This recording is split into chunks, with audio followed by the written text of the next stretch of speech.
Bueno, sí se oye, ¿verdad?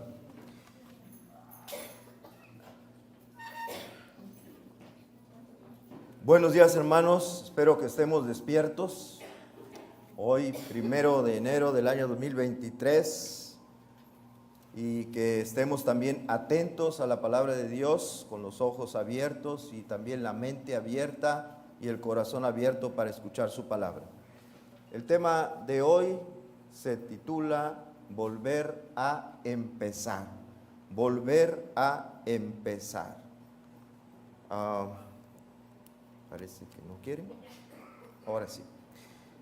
Bueno, cuando hemos iniciado algo nuevo y que iniciamos con mucho entusiasmo, con mucha esperanza de que nos va a ir muy bien, que vamos a tener éxito en eso que estamos iniciando nuevo, pero después de un tiempo fracasamos, vemos que todo lo que hicimos se vino para abajo, entonces se vuelve muy difícil volver a empezar otra vez algo que ya habíamos iniciado antes. Como dice por ahí una frase, lo difícil no es empezar, sino volver a empezar, ¿verdad? Y se supone que al volver a empezar algo, pues ahora lo vamos a hacer de una manera mejor. Vamos a corregir los errores que cometimos la primera vez, y en esta segunda vez, si nos animamos a empezar de nuevo, vamos a hacerlo mejor, ¿verdad? Y la Biblia tiene un principio más o menos semejante a esto que acabo de decir, relacionado con esa vida que nosotros tenemos la primera vez cuando nacimos físicamente y luego cuando volvemos a nacer, pero ahora espiritualmente en Cristo Jesús. La Biblia dice en 2 Corintios 5:17, de modo que si alguno está en Cristo, ¿qué más? Nueva criatura es. Las cosas viejas pasaron, he aquí todas son hechas nuevas, ¿verdad? De modo que si alguno está en Cristo, nueva criatura es. Las cosas viejas, ¿qué pasa? Pasaron, van a quedar allá atrás y todas son hechas nuevas. Bueno, vamos a ver hoy cómo se dio esto de volver a empezar en el pueblo de Israel, en el sentido de que el pueblo de Israel estuvo 2 veces cautivo. La primera vez estuvo cautivo en Egipto y después Dios lo sacó con mano poderosa y lo llevó a la tierra prometida. Allí estuvo un tiempo y luego otra vez volvió a ser cautivo, en esta segunda ocasión en Babilonia, y Dios después los volvió a traer a la tierra prometida y fue un nuevo comienzo para el pueblo de Israel. Así que vamos a ver esto y vamos a aplicarlo a nuestra vida el día de hoy. Empezamos con este primer comienzo. Después de haber pasado una esclavitud en Egipto como de unos 400 años, no sabemos exactamente el tiempo, en total sí, pero cuánto de ese tiempo fue de esclavitud no lo conocemos muy bien, pero vamos a aproximarlo a 400 años en Egipto, y viéndose oprimido, el pueblo de Israel clamó a Dios, y Dios los escuchó, y entonces envió a su siervo Moisés, a quien le dijo el Señor lo siguiente. Lo leemos en Génesis capítulo 3 y versículo 8, que dice así: y he descendido para librarlos de la mano de los egipcios y sacarlos de aquella tierra a una tierra buena y ancha, a tierra que fluye leche y miel. Hasta aquí Moisés había dicho, pues está muy bien, tú has descendido para librarlos tú, perdón. Pero luego le dice, no, es que lo voy a hacer por medio de ti. A ti te voy a usar para librar al pueblo de la esclavitud de Egipto. Y ahí fue donde Moisés respingó, ¿verdad? Pero Dios le dijo, tú vas porque digo yo que vas, y punto. Se acabó. Y fue Moisés, y a través de él, Dios llevó a cabo, como conocemos, 10 plagas. La primera plaga, y el faraón dijo, no los dejo ir. Y vino la segunda plaga, y el faraón dijo, no los dejo ir. Y vino la tercera plaga, y la cuarta plaga, y la quinta plaga, y la sexta, la séptima, la octava, y faraón se resistía a dejarlos en libertad hasta que vino la 10ª plaga, la muerte de los primogénitos. Muere el primogénito de los hijos de Faraón y muere el primogénito de cada familia de los egipcios. Y debo subrayar que no murió el primogénito de ninguno de la familia de los israelitas, solamente de los egipcios. Dios cuidó a su pueblo, lo tuvo aparte, ¿verdad? Y una vez que pasa esto de la muerte de los primogénitos, entonces Faraón dice, pues ahora sí, váyanse, ¿verdad? Finalmente entonces ellos salen de esa tierra de Egipto, de la esclavitud, y además Dios les dio mandamientos por medio de los cuales ellos iban a ser bendecidos, iban a ser prosperados, si ellos obedecían lo que Dios les había mandado. Así que esos mandamientos, como siempre, eran para su propia bendición, no era para fastidiarlos, no es que Dios los quería molestar, fastidiar, sino era que Dios los quería bendecir a través de estos mandamientos. Y finalmente, después de pasar por ese tiempo del desierto, que fueron 40 años, hubieran sido menos, pero por incredulidad, la primera vez después de unos cuantos días que estaban por entrar a la tierra prometida, no lo hicieron, y entonces Dios los trajo 40 años en el desierto, y ahora sí, finalmente, ellos entraron y tomaron posesión de la tierra prometida. Llegaron y habitaron casas, tuvieron terreno, tuvieron sus viñas, etcétera, etcétera. Y la pregunta que ahora hago es, ¿y qué pasó en este primer inicio? ¿Qué pasó con el pueblo de Israel en este primer inicio? Bueno, lo que pasó es que ellos se olvidaron de todos los beneficios que Dios les había dado, de cómo con mano poderosa los había sacado de Egipto, de cómo con mano poderosa los había sostenido en el desierto, de muchas maneras. ¿Se acuerdan ustedes? En el desierto, ¿qué hay? Pues nada, por eso se llama desierto. No había agua, Dios les proveyó de agua saliendo de una roca. No había comida, Dios les mandó del cielo, caía maná. Se aburrieron del maná, les dio codornices, ¿verdad? Tenían calor en el día, Dios les puso una nube que les protegiera de los rayos solares. Tenían frío en la noche o tenían falta de iluminación, Dios les puso fuego en la noche también, y así, etcétera, etcétera. Dios les estuvo bendiciendo bastante, pero ellos, una vez que llegaron a la tierra, tomaron posesión, murió esa generación que había conocido a Moisés, que había conocido a Josué. Todos esos hombres se hicieron ancianos, fallecieron. La siguiente generación que hizo exactamente lo que Dios les había dicho que no hicieran. Cómo se parecen a los hijos a veces, ¿verdad? La mamá, el papá, no hagas esto. ¿Y qué hace el hijo? Exactamente lo que dijeron no hagas, eso lo hace. Tenía un compañero de trabajo que decía que cuando quería que sus hijos leyeran un libro, les enseñaba el libro, les digo, miren, aquí está este libro, no quiero que por ningún motivo lo vayan a leer. Y se los dejaba ahí cerca, y los hijos iban y se ponían a leer el libro, ¿verdad? Dice, de esa manera hacía que leyeran el libro. ¿Por qué? Porque siempre hace lo que se les dice que no hagan. Hizo el pueblo de Israel, eso lo hizo Israel. Dios les había dicho esto, Deuteronomio 4:23. Deuteronomio 4:23, la palabra de Dios para Israel les dijo así: guardaos, no os olvidéis del pacto de Jehová vuestro Dios, que Él estableció con vosotros, y no os hagáis escultura o imagen de ninguna cosa que Jehová tu Dios te ha prohibido. Así que guárdense, no se olviden del pacto, y además no se vayan a hacer esculturas, imagen de nada. O sea, la idolatría, algo que Dios le provoca a celo y a la ira, ¿verdad?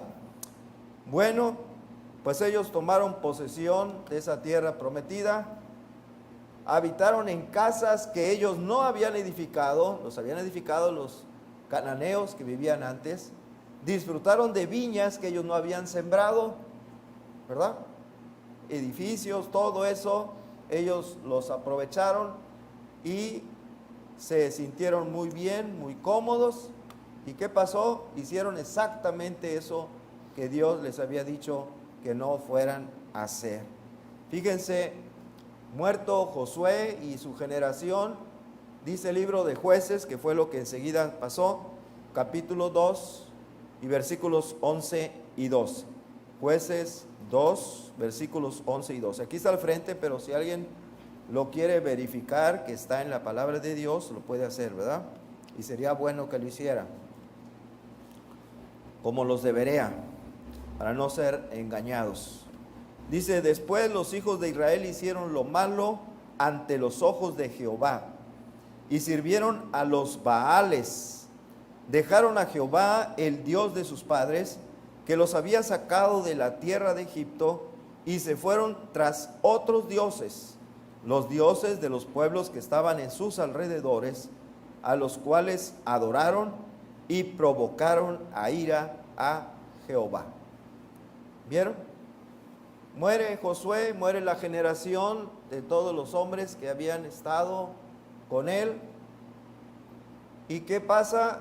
El pueblo empieza a hacer exactamente lo que Dios les había dicho que no hicieran. Dejaron a Dios, se olvidaron de él y se volvieron a la idolatría. Empezaron a hacer exactamente lo que hoy nos dice Dios a nosotros en el Nuevo Testamento: no os conforméis, ¿qué más?, a este siglo. ¿Y qué hacen muchos cristianos? Exactamente eso, se conforman a este siglo. Imitamos lo que hace el mundo en nuestras vidas y también inclusive lo traemos a la iglesia. Bueno, eso hizo el pueblo de Israel. No se olviden de guardar mi pacto, no vayan a hacerse imágenes de talla, etcétera. Fue lo que hicieron, copiaron a los dioses que tenían los pueblos vecinos, los adoptaron para sí mismos y provocaron a ira a Dios, ¿verdad? Lo provocaron. En pocas palabras, en vez de obedecer los mandamientos de Dios, cada uno, como dice aquí, hizo lo que bien le parecía. Cada quien hizo lo que se le pegó su gana, no lo que Dios mandaba.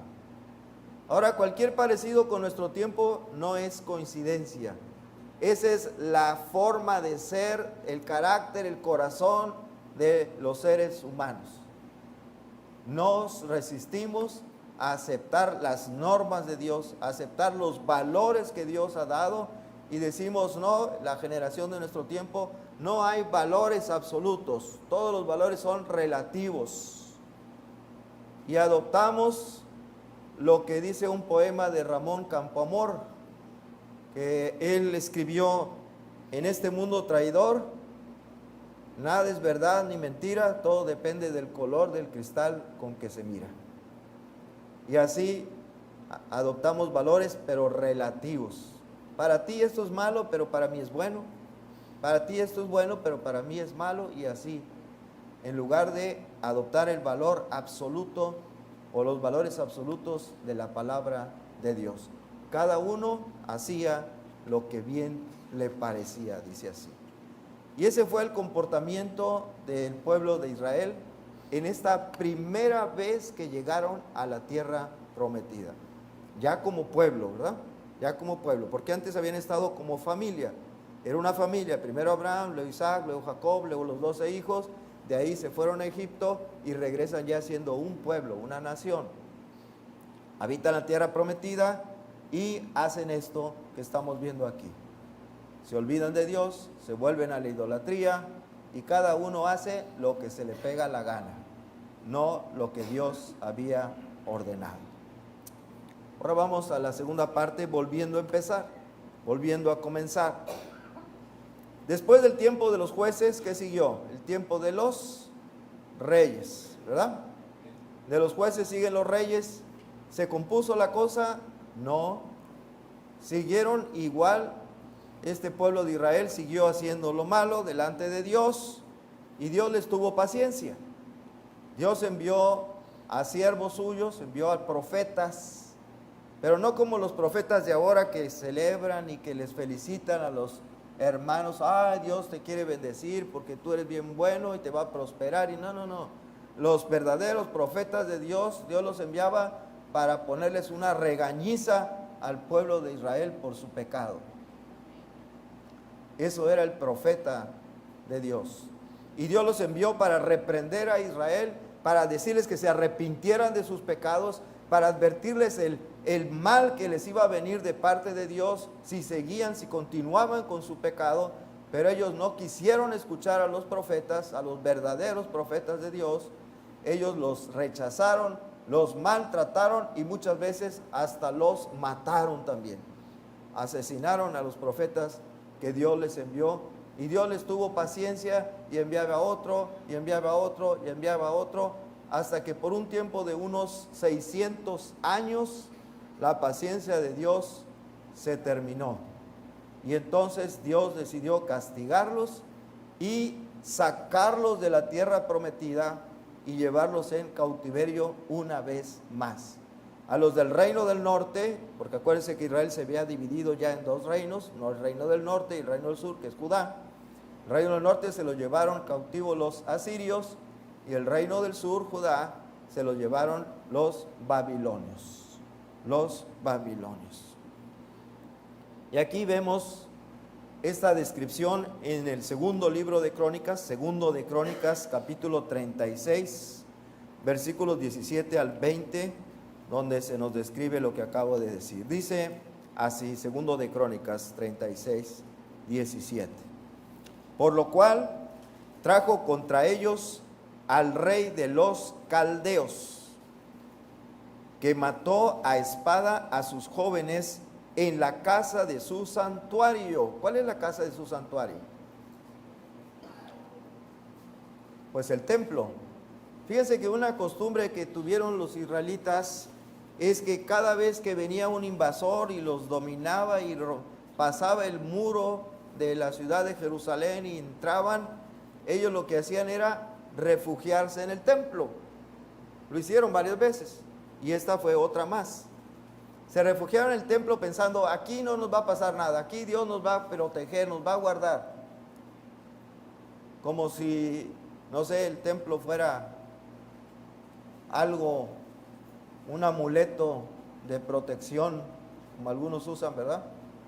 Pero no, dice que llegaron y los entregó a espada aún cuando estaban en el santuario, sin perdonar joven ni doncella, anciano ni decrépito, todos los entregó en sus manos.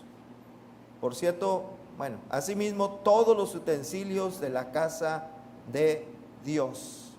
Y más adelante dice, y quemaron la casa de Dios y rompieron el muro de Jerusalén. Estos caldeos o también babilonios vinieron, destruyeron el templo porque se metieron allí, pues para sacarlos y matarlos, destruyeron el templo, lo quemaron, destruyeron los muros de Jerusalén, ¿verdad? Y mataron a un montón de personas, a muchos de los judíos. Dice, y rompieron el muro de Jerusalén. Y luego más adelante dice, los que escaparon de la espada fueron llevados cautivos a Babilonia y fueron siervos de él, del rey de Babilonia, que era Nabucodonosor, y de sus hijos, hasta que vino el rey de los persas. Así que otra vez tenemos a este pueblo cautivo, esclavo.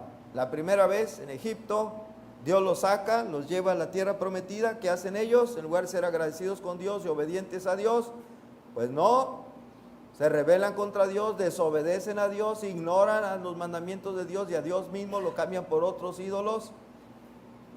Y ahora Dios los castiga y los saca de su tierra prometida, los lleva otra vez esclavos a Babilonia. Ahora, ese cautiverio, Dios había profetizado que iba a durar 70 años. 70 años, que es mucho menos que lo que estuvieron en Egipto, ¿verdad? Y esto lo podemos leer en el profeta Jeremías, que fue el que dio esta profecía. Jeremías capítulo 29, versículo 10. Jeremías 29, 10. Dice, porque así dijo Jehová, cuando en Babilonia se cumplan los 70 años, yo os visitaré y despertaré sobre vosotros mi buena palabra para haceros volver a este lugar. Esa profecía le está dando Jeremías cuando todavía no los llevaban cautivos los babilonios. Por eso dice a este lugar era la tierra prometida, era en específico, estaban en Jerusalén. Dice, yo los voy a regresar a este lugar. Lo está diciendo Jeremías antes de que se los llevaran cautivos. Y le está diciendo, van a durar 70 años. 70 años. Pasados estos 70 años, los babilonios fueron atacados y vencidos por el reino de Persia, por los medo-persas, ¿verdad? Este reino de los persas prosperó, se engrandeció, se volvió fuerte, poderoso y empezó a invadir territorios y llegó hasta Babilonia, derrotó al reino de Babilonia, ¿verdad? Y de una manera extraordinaria, pues derrotaron a Babilonia. Digo extraordinaria porque Babilonia era una ciudad muy fortificada, muy fortificada, su muralla era inexpugnable. Y cuando vienen los persas, el rey de Babilonia, esto está en la historia, no en la Biblia, el rey de Babilonia se sentía muy seguro, no nos van a poder invadir, estamos aquí bien a todo dar, nuestra muralla nos protege, no nos van a poder hacer nada. Pues resulta que los persas vieron que había un río que pasaba, un brazo de un río que pasaba por debajo del muro. ¿Qué hicieron? Bloquearon el paso del agua, esperaron a que se secara ese paso y se fueron por abajo del muro y le salieron de sorpresa y ¡zas!, los vencieron. Total que el reino de Persa toma ahora el poder y Dios usa ahora a los persas para dejar en libertad a los judíos y permitirles que regresen otra vez a Jerusalén. Ese regreso fue en 3 etapas.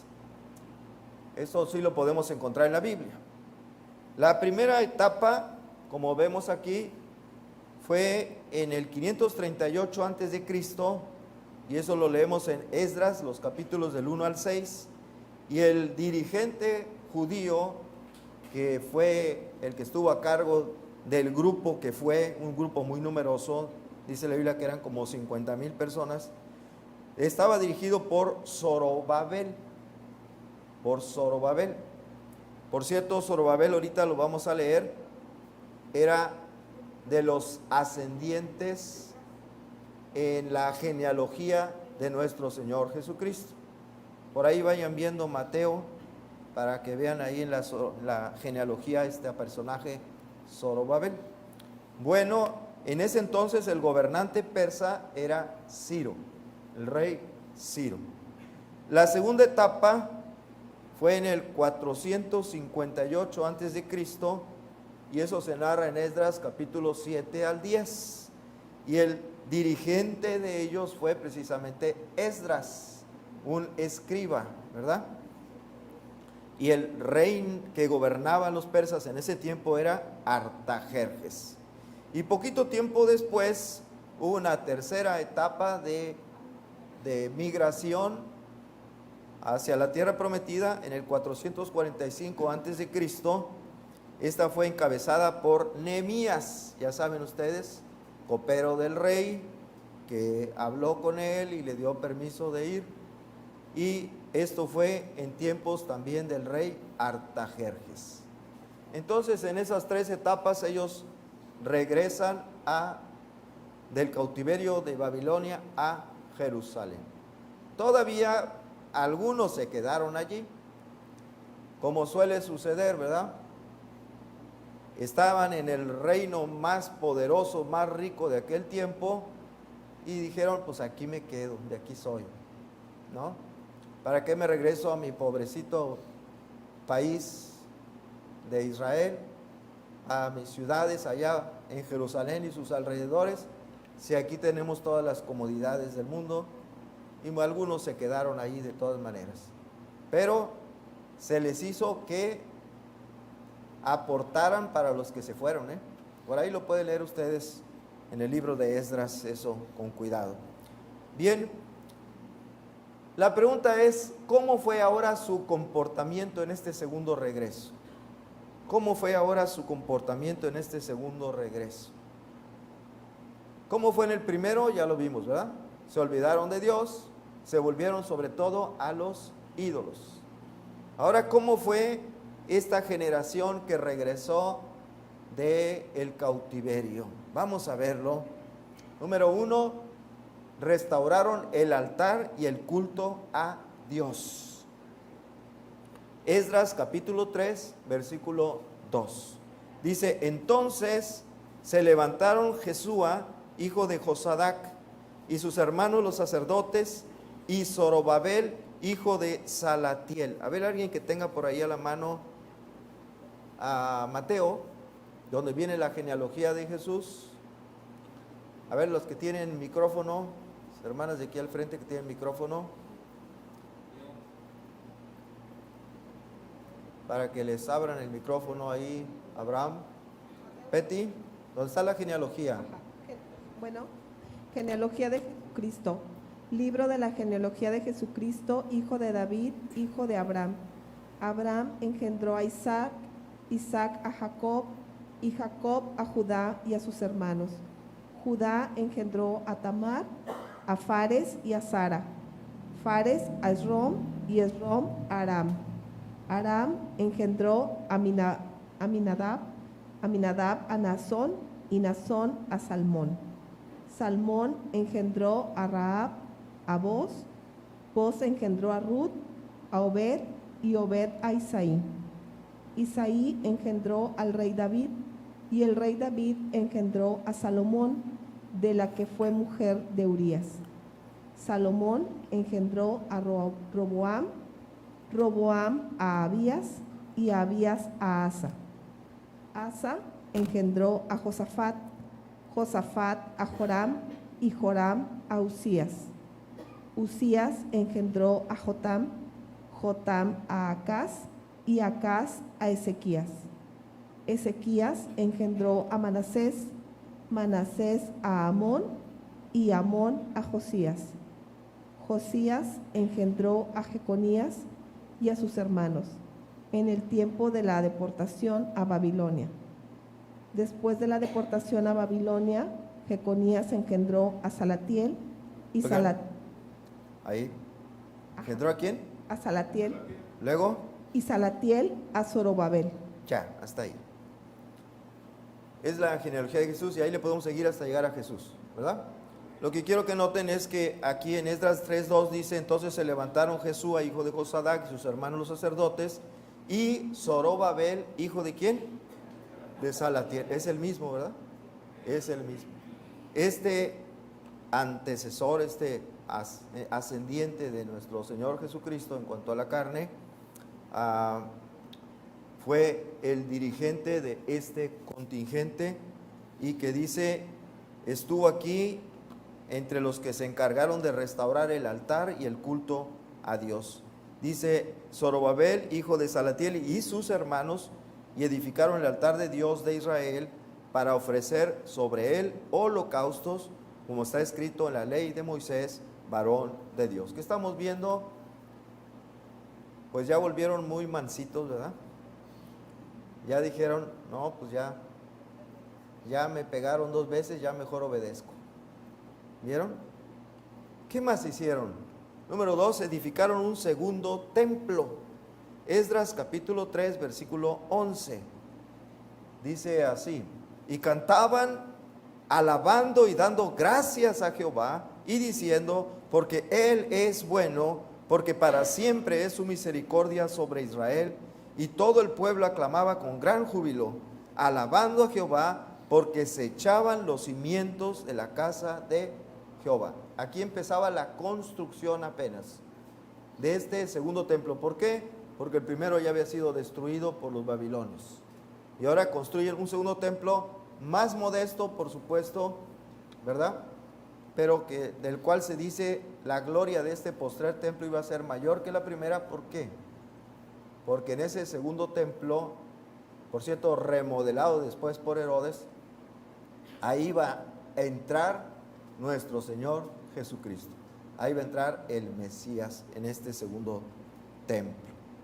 Y en Esdras 6:15 se nos dice cuando ya acabaron. Esta casa fue terminada el tercer día del mes de Adar, que era el 6º año del reinado del rey Darío. Bueno, entonces edificaron un segundo templo, restauraron el altar y el culto. Número 3, ay, ay, ay. ¿Qué le recuerda esto? A mí me recuerda 2 Corintios 6:14. ¿Qué dice, jóvenes y señoritas, 2 Corintios 6:14? Bueno, aquí uno que todavía está soltero dijo: no os unáis en yugo desigual con los incrédulos. Y el pueblo de Israel tenía en este momento este problema, y lo había tenido mucho tiempo atrás. Y reconociendo que la causa principal por la cual ellos se habían vuelto a los ídolos es porque habían tomado como mujeres los hombres y las mujeres hombres que no eran de su pueblo, sino de los pueblos vecinos, que eran idólatras, que eran paganos. Y entonces ellos fueron los que les metieron el paganismo a sus hijos. Porque imagínense, un judío se casa con alguien que es una mujer pagana, tienen hijos, ¿qué le va a enseñar la mamá? Le va a enseñar sus cultos paganos. Y ahí la siguiente generación pues cae en el paganismo, en la idolatría. Entonces ellos, dándose cuenta de que ese había sido el pecado que los había llevado al otro pecado de la idolatría, entonces tomaron la decisión de deshacerse de todas las mujeres que no eran de su pueblo, que no eran de los judíos, de las israelitas. Dice así en Esdras 10, versículos 11 y 12: ahora pues dad gloria a Jehová Dios de vuestros padres, y haced su voluntad, y apartaos de los pueblos de las tierras y de las mujeres extranjeras. Luego vean la reacción: y respondió toda la asamblea y dijeron en alta voz: así se haga conforme a tu palabra. Y ojalá los jóvenes de esta iglesia y las señoritas de esta iglesia dijeran lo mismo: que así sea en mi vida, así se haga en mi vida. No os unáis en yugo desigual con los incrédulos o con las incrédulas. Esto lo hicieron y expulsaron a todas las mujeres extranjeras de su territorio. Número 4, se lee la ley de Moisés al pueblo. Ay, ay, ay. Dice Nehemías 8, versículo 5, si nos vamos un poquito antes, Nehemías se puso en un lugar así como estoy ahorita, un lugar más alto, una tarima, vamos a decir, donde él estaba más elevado que todos los demás, y trajo el libro de la ley y lo empezó a leer, congregó a todo el pueblo, a todos los que pudieran oír y entender lo que se iba a decir, y luego puso a varios alrededor para que repitieran y explicaran lo que estaba leyendo este siervo de Dios, Esdras. Y vamos a ver lo que dice, abrió pues Esdras el libro a los ojos de todo el pueblo, porque estaba más alto que todo el pueblo. No es que fuera él muy alto de estatura, sino porque estaba en un lugar elevado, ¿verdad? Y cuando lo abrió, ¿qué cosa? No se oyó. Todo el pueblo estaba atento. ¿Cómo están ustedes ahorita a la palabra de Dios que se está predicando? ¿Están atentos o están durmiéndose? Ahora les dejo de tarea para que vean cuánto tiempo se tardó leyendo. Y yo apenas unos cuantos minutos nada más. Y todo el pueblo estuvo atento. Leyeron la palabra de Dios, la ley, para que supieran lo que tenían que obedecer de allí en adelante. Y saben, de esta manera este pueblo volvió a empezar. La primera vez llegaron a la tierra prometida, su empiezo fue malísimo. Cayeron en idolatría y Dios se molestó, los sacó, los volvió a llevar cautivos, regresan y esta segunda vez, ahora sí, se cuidaron de no volver a caer en idolatría. Y ese pueblo se conservó sin caer en idolatría, aunque 14 generaciones después sabemos que iban a rechazar al Mesías enviado, al Hijo de Dios. 14 generaciones después este pueblo iba a cumplirse lo que dijo Juan en el capítulo 1, versículo 11, a lo suyo vino y los suyos no le recibieron. No lo recibieron, rechazaron a Cristo, este Mesías, pero por lo menos no cayeron ya en idolatría. Bueno, ahora vamos a nosotros, nuestro volver a empezar.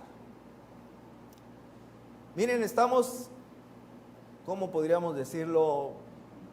Sentados, parados sobre un grande vehículo que se está moviendo a una gran velocidad, pero nosotros ni lo sentimos. Y ese vehículo grandotote se llama planeta Tierra. Y todos estamos aquí en el planeta Tierra pegados a él por la fuerza de gravedad, ¿verdad? 9.81 aproximadamente metros sobre segundo cuadrado a nivel del mar. Y vamos viajando junto con la Tierra en dos movimientos principales, hay más, pero son los dos principales: movimiento de rotación, que da origen al día y la noche, y el movimiento de traslación, que da origen a las estaciones del año, ¿verdad? Esa órbita que describe el planeta Tierra tiene forma elíptica, no circular, sino elíptica, donde el Sol ocupa uno de los focos de esa elipse. Y bueno, esto es para los que se acuerdan algo de matemáticas por ahí, ¿verdad? De bachillerato. Esa vuelta completa, ¿cuánto le lleva al planeta Tierra darla? Bueno, le lleva 365 días, 5 horas, 45 minutos y 46 segundos. Es lo que llamamos un año. Y que le redondeamos a 365 días y 6 horas. 6 multiplicado por 4 da 24 horas. Por eso es que cada 4 años se agrega un año para compensar esas 6 horas, y tenemos el día o el mes que se llama bisiesto, mes de febrero, que tiene 29 días, y los demás tiene 28 días nada más para compensar, pero todavía nos quedan por ahí unos segundos que hay que compensar como cada 100 años, algo así se hace una compensación. Bueno, en ese tiempo, repito, la Tierra está en un lugar, gira y luego vuelve a quedar en el mismo lugar otra vez. Y saben, hoy el planeta Tierra y nosotros dentro de ese planeta Tierra estamos exactamente en el mismo lugar que estaba hace un año. Hace un año era 1 de enero del 2022 y la Tierra iba a empezar a hacer su recorrido de un año para llegar otra vez al 1 de enero del 2023.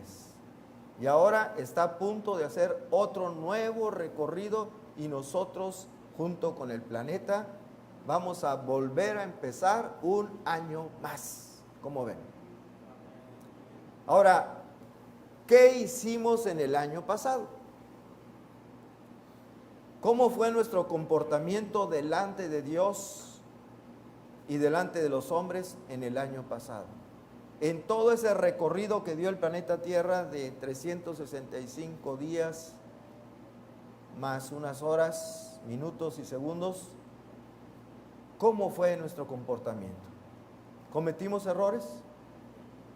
¿Pecamos en algunas cosas? ¿Dejamos de hacer algunas cosas que debimos haber hecho? ¿No hicimos? Bueno, Israel, su primera vez que llegó a la tierra prometida, se fue a la idolatría. La segunda vez que llegó, se dio cuenta de eso y corrigió. ¿Qué les parece si nosotros, conscientes, o nos ponemos a reflexionar, a hacer memoria de aquellas cosas que hicimos incorrectas delante de Dios? Aquello que no estuvo bien, o que dejamos de hacer, como dice también el pecado está en aquel que sabe hacer lo bueno y no lo hace. ¿Qué les parece si ahora que estamos a punto de iniciar una nueva vuelta alrededor del sol, en esta vuelta mejoramos? ¿Cómo ven? Si hacemos las cosas mejor que la vuelta pasada, de manera que vayamos siendo cada vez más y más santos delante de Dios. ¿Qué es lo que dice su palabra en Proverbios 4:18? A ver, léanlo conmigo despacio para disfrutar la lectura y respetando los signos ortográficos, que dice así: mas la senda de los justos es como la luz de la aurora, que va en aumento hasta que el día es perfecto. ¿Ven? Así debe ser nuestra vida, como la luz de la aurora, dice que va en aumento hasta que el día es perfecto. La vuelta pasada tuvimos algunos errores, algunas fallas, pecados, que en esta vuelta corrijamos varias de esas cosas. Y en la que sigue, más todavía. Cada vez siendo como esa luz de la aurora que va en aumento hasta que el día es perfecto. ¿Cómo la ven? Bien, vamos a la conclusión, que es más o menos lo que acabo de decir. Hace un año iniciamos un recorrido que ya hemos concluido. Un recorrido junto con el planeta Tierra, ¿verdad? Hace un año. El 1 de enero al 31, el 1 de enero al 31 de diciembre de 2022 ya pasó. Y lo que hayamos hecho mal no lo podemos cambiar, pero el futuro, ese sí lo podemos cambiar. El pasado ya no podemos corregirlo, pero el futuro, el presente, sí. Hoy, junto con el planeta, como el pueblo judío, volvemos a empezar en el mismo punto donde estábamos el 1 de enero de 2022. Procuremos que este nuevo comienzo sea mejor que el anterior. ¿Dicen amén? Amén. Procuremos. Termino con el texto de 1 Tesalonicenses 4:3, que dice: pues la voluntad de Dios es vuestra santificación. Vamos a orar. Padre nuestro, gracias, muchas gracias por tu palabra que nos has dejado, y para que no hubiera alteraciones, la dejaste por escrito. Y nos ha llegado a nosotros,